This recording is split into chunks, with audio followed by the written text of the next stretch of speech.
இவ்வளோ சின்னதாக இருக்கிற எறும்பு கூடுல 2,50,000 எறும்புகள் இருக்கும். எப்படி இவ்வளோ எறும்புகள் இருக்க முடியும்னு நினைக்கிறீங்களா? உண்மையாகவே இந்த எறும்பு கூடு ஒரு பனிப்பாறை மாதிரி. நம்ம அதோட டிப் மட்டும்தான் மேலோட்டமாக பார்க்க முடியும். வாங்க இந்த எறும்பு கூடுக்குள்ள என்னதான் அப்படி இருக்குன்னு பார்க்கலாம்.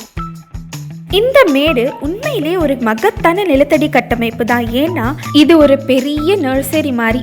குழந்தைகளை வளர்க்குறதுக்கு ஒரு நல்ல வசதியான இடம். நிறைய குழந்தைகளை வளர்க்க முடியும். இந்த அம்மா எறும்பு ஒரு நாளைக்கு 1500 முட்டைகள் இடும்போது கூட்டையே சுற்றி திரியுது. அந்த எறும்பு குட்டிகள் எல்லாமே நேரோ டெம்பரேச்சர் கட்டுப்பாட்டில் சில்லுன்னு இருக்கிற அறையில தான் வாழணும்.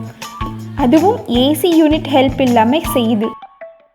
இந்த ரகசியம் இந்த வடிவமைப்பில் தான் இருக்குது. இந்த கூடு ஒரு ஐஸ்கிரீம் கோன் போல தான் அமைக்கப்பட்டிருக்கு. இதோட மேலே தான் எறும்பு கூடு இருக்குது.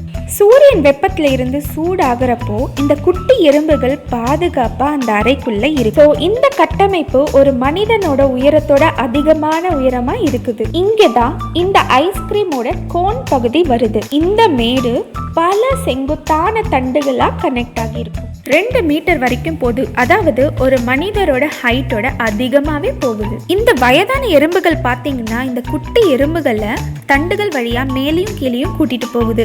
இதனால அங்கே இருக்கிற டெம்பரேச்சரை மேனேஜ் பண்ணிக்குது. இந்த மெயினான தண்டுகள் இருந்து பிரிஞ்சு டசன் கணக்கில் டேப்பரிங் டனல்ஸை இந்த கூடு சப்போர்ட்டிவாக இருக்கு. இது இந்த எறும்புகளோட ரெஸ்ட் எடுக்கிற சின்ன சின்ன அறைக்கு கனெக்ட் ஆகி இந்த குட்டி எறும்புகள் திரும்ப நகர்றதுக்கான நேரம் வர வரைக்கும் சாப்பாடு கொடுத்து பார்த்துக்கும். இதுலயே ஒரு சுரங்க பாதை இருக்கு. ஆனா இதை ஒரு சில எறும்புகள் தான் யூஸ் பண்ணிக்கும். இந்த காலனியோட மற்ற பகுதிகளுக்கு யாராவது உணவு கண்டுபிடிக்கணும் இல்லையா? ஆனா வெளியே போறது ரொம்ப டேஞ்சரஸான பிசினஸ்.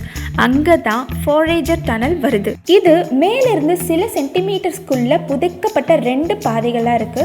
ஆனா அது 185 ஸ்கொயர் மீட்டர்ஸ் நிலத்தை உள்ளடக்கிய முழு நிலப்பரப்பிலும் ஓடுது. இந்த பேசேஜ் வழியா எறும்புகள் முடிஞ்ச வரைக்கும் நிலத்தடியில இருக்க முடியும். ஆனா இந்த கூடோட எல்லா சாலையிலையுமே எறும்புகள் சேஃபா இருக்க முடியாது. ஏன்னா இந்த கூடுல எறும்புகள் மட்டும் அல்ல, அனைத்து வகையான உயிரினங்களும் பதுங்கி இருக்கும் இல்லையா? ஃபார் எக்ஸாம்பிள் பார்த்தீங்கன்னா வண்டுகள் இந்த கூடு உள்ள வந்து அந்த முட்டைகளை சாப்பிட்டுடும். பெரிய வெள்ளம் வந்தாலோ இந்த கூடுக்கு டிஸ்டர்பன்ஸ் தான். இந்த எறும்புகளுக்கு எஸ்கேப் ஆகிற ஒரே ஆப்ஷன் என்னன்னா இந்த கூடை விட்டு வெளியேறது தான். திரும்பவும் ஒரு புது கூடை கட்டிடும். இந்த கூடு கட்ட சில நாட்கள் மட்டும்தான் அது எடுத்துக்கும். ப்ராக்டிக்கலாக பார்த்தீங்கன்னா ஓவர் நைட்டில் உங்கள் வீடு பக்கத்தில் மீட்டர் கணக்கில் டனல்ஸ் பாப்அப் ஆகி இருக்கும்.